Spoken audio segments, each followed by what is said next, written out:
So it's day 350. Wow, 350 days. That's a lot of days. But in those 350 days, I've seen a lot of things, that's for sure. A lot of different thoughts, a lot of different concepts, a lot of different things that I wouldn't have come across had I not begun this little quest of sorts. And wow, how it's really just made life alive. I think maybe that's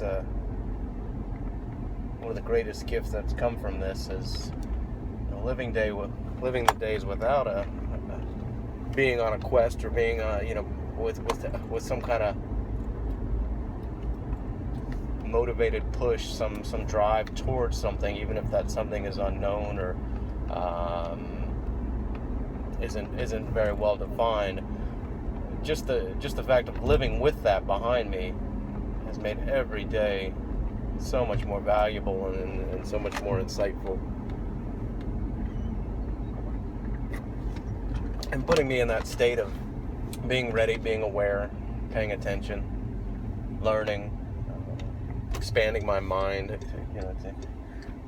expanding my emotional levels, my spiritual levels, practicing willpower, practicing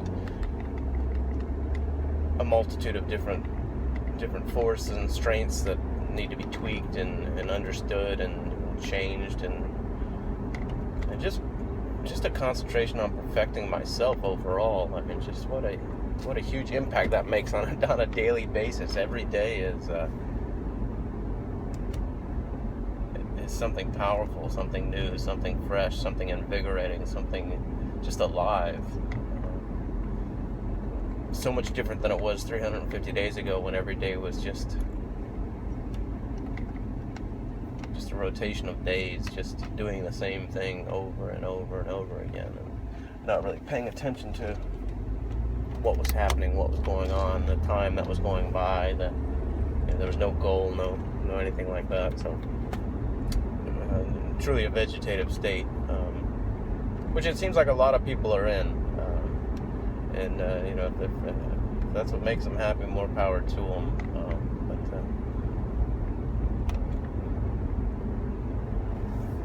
But I noticed that I wanted out of that situation.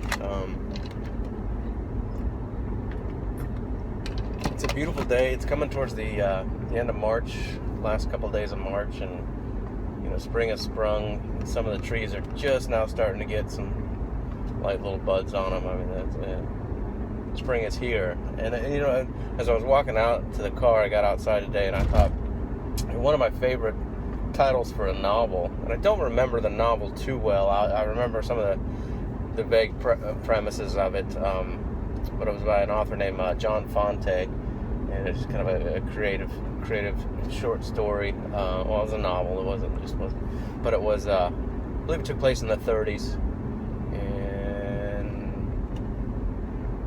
and I can't remember his name exactly. I believe it was Arturo Bandini, and I think that might be right.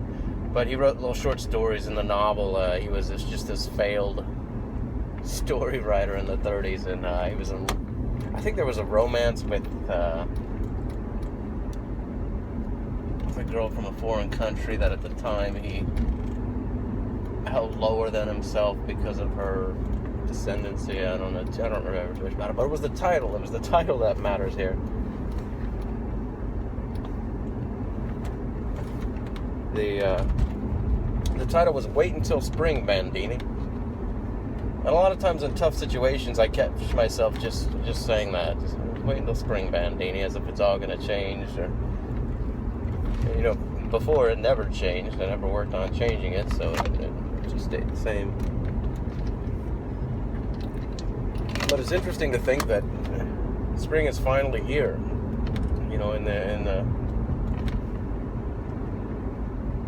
In the reality as well, in the metaphorical sense. I don't know if there's a metaphoricality, but spring is alive in both of them. That spring that I was, for the last 20 years, I've said to myself, wait until spring, Bandini. That spring feels like it's officially here. I'm finally in a spot where I have the capacity to start a business. I have the drive to start a business. I have the business I want to start, or some vague concept, very vague concept, but you know, it is a concept, and it's all here. I can do it. You know, it's totally up to me, and that's where I'm at. And thank God the spring has finally come. The spring is here. So,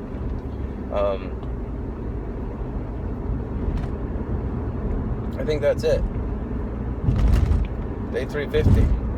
Hey, what are you doing today? Thanks.